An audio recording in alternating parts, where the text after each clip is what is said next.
कर्मण्येवाधिकारस्ते मा फलेषु कदाचन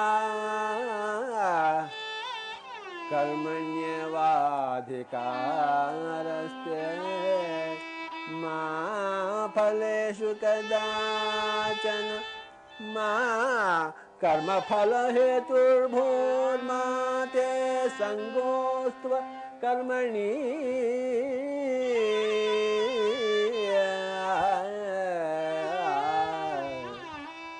कर्मण्येवाधिकारस्ते कर्मणि एव अधिकारः ते నీకు కర్మలు చేయడం కోసమే అధికారం ఉంది కానీ మా ఫలేషు కదాచన ఆ ఫలం ఇలా ఉండాలి అలా ఉండాలి, నాకు విజయమే రావాలి అపజయమే రాకూడదు, వాడు నా మాట వినాలి, నాకు ఇలా జరగాలి అలా జరగాలి. అదేమిటది?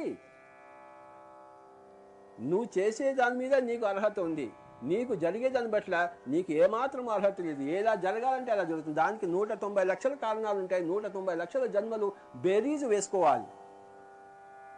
ఈ జన్మకి సంబంధించింది కాదు ఫలం, ఈ జన్మకు ఈ వర్తమానానికి సంబంధించింది నీ యొక్క కార్యక్రమము, నీ యొక్క కర్మ. కానీ నీకు జరిగేది అనేక జన్మల నుంచి వచ్చిందే నీకు వస్తుంది. ఎలాగైతే ఒక ఉద్యోగం చేస్తున్నప్పుడు ఆ నెలలో పనిచేసింది వచ్చే నెలలో వస్తుంది సంపాదన, వచ్చే నెలలో పనిచేసింది ఆ వచ్చే నెలలో వస్తుంది సంపాదన. ఈ నెల మనం తింటున్న సంపాదన గత నెలలో మనం కష్టపడి పనిచేసినది. అలాగే ఈ జన్మలో మనకు వచ్చేది గత జన్మలో మనం సంపాదించుకున్నది. ఈ జన్మలో మనం సంపాదించుకునే కర్మల ద్వారా, చేసుకున్న కర్మల ద్వారా వచ్చే జన్మలో లేకపోతే జన్మాంతరంలో, దేహాంతరంలో, ఇతర లోకాల్లో మనం ఆ పుణ్య లోకాలు సంపాదించుకుంటాము. కనుక మనం ఏమంటాం, ఇప్పుడు నేను పని చేశానుగా ఇప్పుడే నాకు రావాలని చెప్పేసి. ఇప్పుడే నువ్వు పాపం చేస్తే ఇప్పుడే నీకు శిక్ష వధించరు. ఎన్నో కోర్టు కేసులు అయిన తర్వాత, ఎంతో అయిన తర్వాత నీకు ఎప్పుడో శిక్ష పడేది. అలాగే ఇప్పుడే నువ్వు చదువుకుంటే ఇప్పుడే నీకు పాస్ మార్కులు రావు, ఏమిటో జరగవచ్చు. కనుక మై డియర్ ఫ్రెండ్స్, కర్మణ్యేవాధికారస్తే మా ఫలేషు కదాచన మా కర్మఫలహేతుర్భూర్మా తే సంగోస్త్వ కర్మణి మా కర్మఫల హేతుర్భూర్మాతే సంగోస్త్వ కర్మణి. అకర్ముడుగా ఎప్పుడు ఉండవద్దు, సోమరిపోతుగా ఎప్పుడు ఉండకూడదు. ఏదో ఒక పని చేస్తూ ఉండు, ఒక్క క్షణమైనా వృధా చేయదు. అకర్ముడుగా ఎప్పుడు ఉండకూడదు, ఏదో ఒక కర్మిష్టిగా ఉంటూనే ఉండాలి. నీకు తెలిసింది చేస్తూనే పో, ఫలితాన్ని ఆశించమాక. ఇలా నిర్దిష్టంగా ఇలా ఉండాలని ఎప్పుడూ నువ్వు దాని గురించి యోచించకు. అంటే యోగ స్థితిలో ఉండి కర్మలు చేయమన్నాడు. యోగస్థః కురు కర్మాణి సంగం త్యక్త్వా ధనంజయ సిద్ధ్యసిద్ధ్యౌ సమౌ భూత్వా సమత్వం యోగ ఉచ్యతే బుద్ధియుక్తో జహాతేహ ఉభే సుకృత దుష్కృతే తస్మాత్ యోగాయ యుజస్వ. యోగః కర్మసు కౌశలం కర్మణ్యేవాధికారస్తే మా ఫలేషు కదాచన మా కర్మఫల హేతుర్భూర్మా తే సంగోస్త్వ కర్మణి.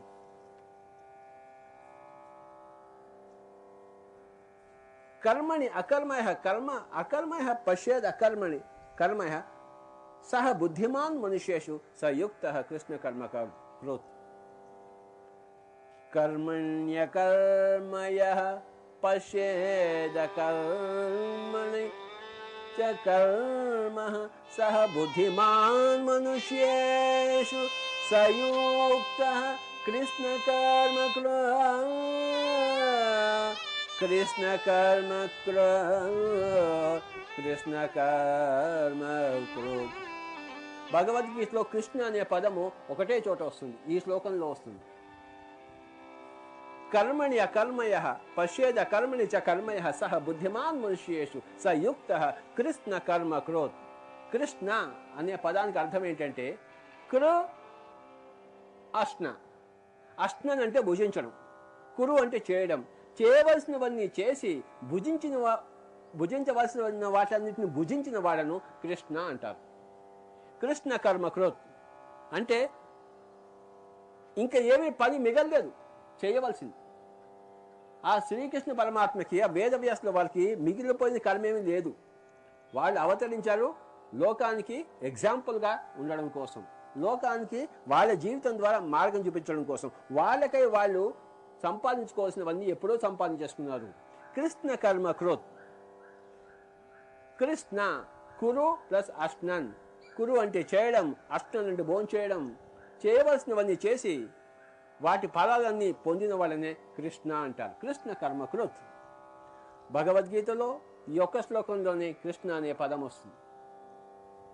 కర్మని అకర్మయ. నువ్వు ప్రాపంచికంగా చేసే కర్మల్లో అకర్మను చూడు. అకర్మని చ కర్మయ.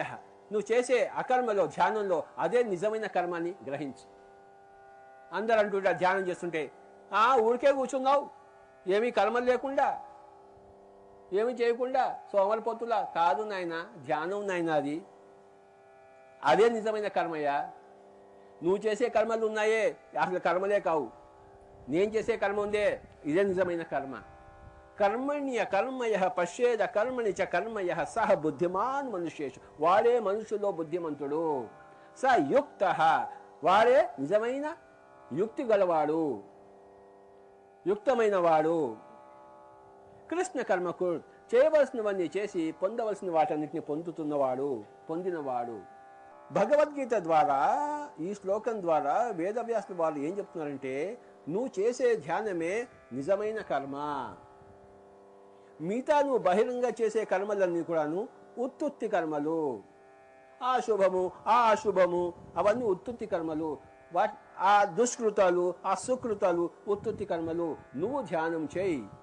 నీ ధర్మాలన్నీ వదిలిపెట్టేసి నువ్వు ధ్యానం చేయి. నీ శారీరక ధర్మము, సాంఘిక ధర్మం, కుటుంబ ధర్మం కొంత పక్కన పెట్టి నువ్వు ధ్యానం చేయి. ఆ అకర్మే నిజమైన కర్మ. అలా చేసేవాడే బుద్ధిమంతుడు మనుషుల్లో. వాడే యుక్త పురుషుడు, వాడే కృష్ణుడు. కృష్ణ కర్మకృత్. కర్మణ్యేవాధికారస్తే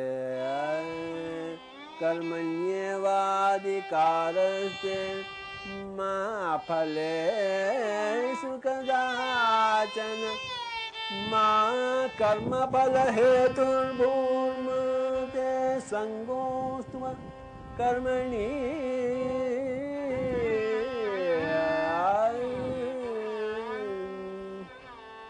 కర్మణ్యకర్మయః పశ్యేద కర్మణి చ కర్మయ సహ బుద్ధిమాన్ మనుష్యేషు సయుక్తః కృష్ణ కర్మ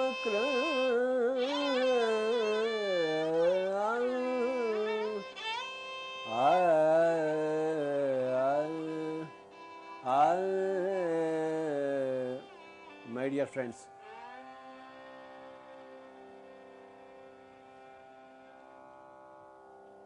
ధ్యాన స్థితిలో ఉంటూ మన కర్మలన్నీ చేసుకోవాలి. ఆ కర్మలకు ప్రతిఫలాలు ఆశించకూడదు, అకర్ముడుగా ఉండకూడదు. ధ్యానమే నిజమైన కర్మని తెలుసుకోవాలి. ఈ ధ్యానం ద్వారా నీ చేసే కర్మల్లో కౌశల్యం పెరుగుతుంది. యోగ కర్మసు కౌశలం. నువ్వు వంట చేస్తే, ధ్యానం చేసి వంట చేస్తే అందులో వంటలో రుచి పెరుగుతుంది. నువ్వు ధ్యానం చేసి సంగీత సాధన చేస్తే నీకు ఆ సంగీతం మెరుగుపడుతుంది. ఆ సంగీతంలో నీ యొక్క కౌశల్యం పెరుగుతుంది. ధ్యానం చేసి నువ్వు క్రికెట్ ఆడితే వరల్డ్ ఛాంపియన్ అవుతావు. యోగ కర్మసు కౌశలం సమత్వం యోగ ఉచ్యతే. నీకు ఎలా జరిగినా కూడాను మానము కానీ అవమానము కానీ, జయము కానీ అపజయము కానీ, సిద్ధి కానీ అసిద్ధి కానీ, లాభము కానీ నష్టము కానీ సమంగా తీసుకోవోయ్. ఎన్ని విషయాలు చెప్పాడో భగవద్గీతలో. My dear friends,